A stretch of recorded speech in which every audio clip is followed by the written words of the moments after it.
kematian.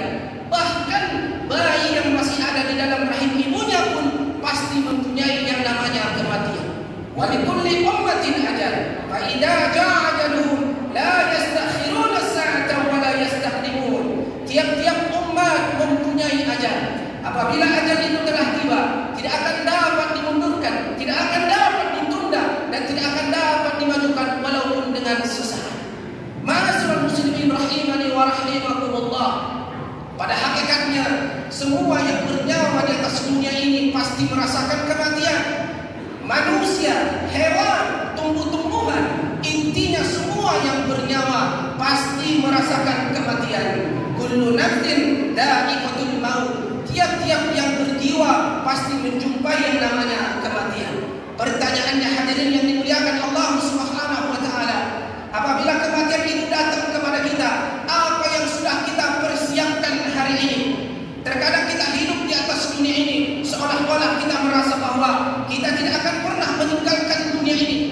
Diberikan kita jabatan, kita khianat dengan jabatan itu. Diberikan kita kepercayaan, kita khianat dengan kepercayaan itu. Diberikan kita harta, kita sombong dengan harta itu. Seolah-olah kita hidup selamanya di atas dunia ini. Padahal yang namanya kematian setiap hari menghampiri kita. Kita lalai dengannya. Rasulullah sallallahu alaihi wasallam mengingatkan kita, "Anziru dzikra hadimal ladzat." Berbanyaklah oleh kalian mengingat pemutus kelezatan. Di dalam hadis lain Rasulullah bersabda, Ittaqu hadimal ladzat. Bertakwalah kalian kepada pemutus kelezatan. Para sahabat bertanya, "Ya Rasulullah, madza hadimal ladzat?" Ya Rasulullah, apa itu pemutus kelezatan? Apa itu pemutus kenikmatan?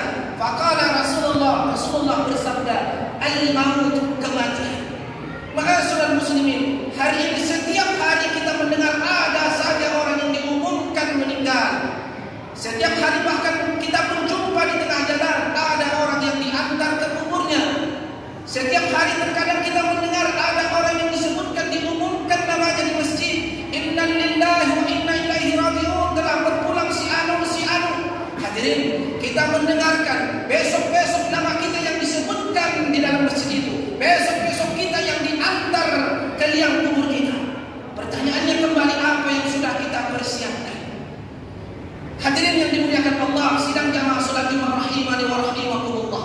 Apabila ajal itu nanti tiba, subhanallah, ada 3 bentuk yang akan mengantarkan kita ke liang lahat kita. Ada 3 hal yang mengantarkan kita ke kubur kita. Yang pertama adalah keluarga kita, yang kedua adalah harta kita, yang ketiga adalah amal kita. 2 dari yang 3 itu akan kembali ke dalam rumah kita. Pertama, keluarga kita. Tak kala kita nanti diantarkan ke liang kubur kita, dimasukkan kita ke dalam liang lahat kita. Anak-anak yang katanya sangat mencintai kita, istri yang katanya sangat mencintai kita, mau sehidup semati dengan kita. Tak kala kita dimasukkan ke liang lahat kita, pun tak sudi lagi bersama kita. Begitu juga harta kita pun akan kembali ke dalam rumah kita. Yang susah setiap hari kita berjuang, banting tulang peras keringat memikirkannya. Siang malam kita memikirkannya, mengumpulkan harta kita pun akan kembali ke dalam rumah kita. Sehingga diceritakan ada satu cerita yang sangat sahih. Ada seorang kaya yang mempunyai perusahaan di mana-mana, mempunyai harta 7 turunan tidak habis, ribuan karyawan di mana-mana. Kalau berjalan dia dikawal kemana-mana. Suatu ketika dia merasakan sakit. Namun tak kala itu dia merasakan bahwa umurnya pun sudah tidak lama lagi. Maka oleh karena itu dia kumpulkanlah seluruh keluarganya. Dia kumpulkan anak-anaknya. Seraya dia ingin menyampaikan wasiat kepada anak-anaknya.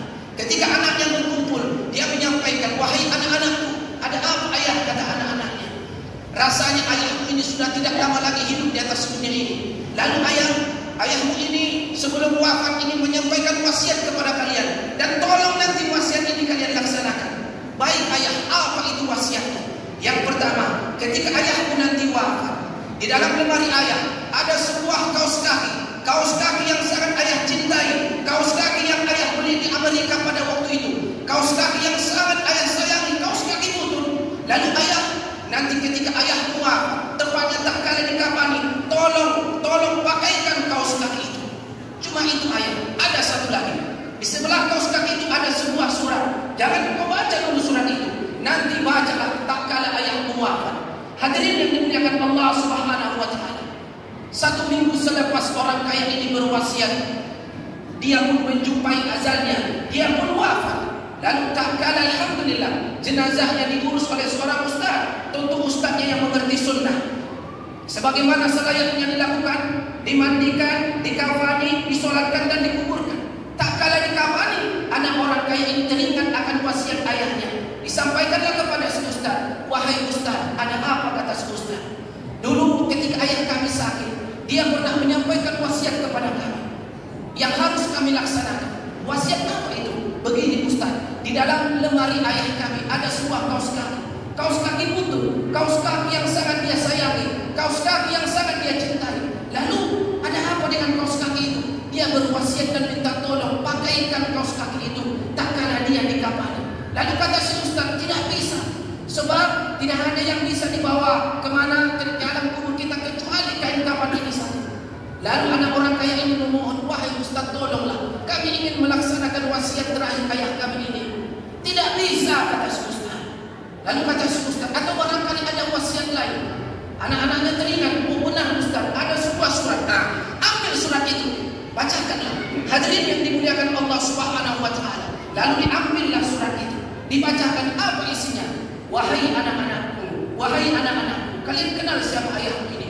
Ayahmu ini adalah orang terhormat, kaya raya, punya jabatan, punya harta 7 turunan tidak habis, punya perusahaan di mana-mana.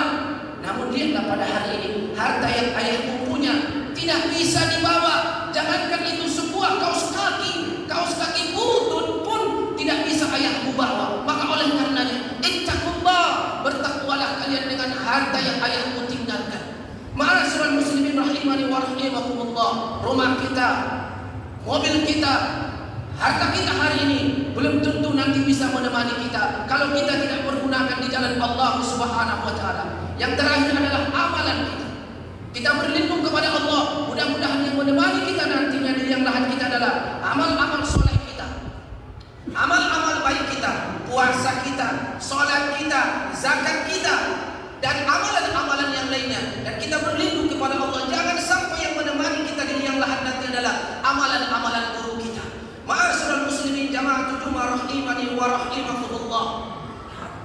Maka kita bermohon kepada Allah Subhanahu wa taala, tak kala memang nanti amal umur kita telah habis di atas dunia ini, tak kala memang kematian itu telah sampai kepada kita, kita bermohon kepada Allah Subhanahu wa taala.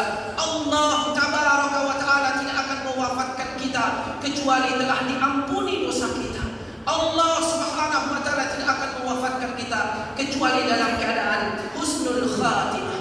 Hadirin ma'asyiral muslimin, jama'atul Jummah rahimani wa rahimakumullah. Mudah-mudahan kita dapat memanfaatkan sisa-sisa umur kita ini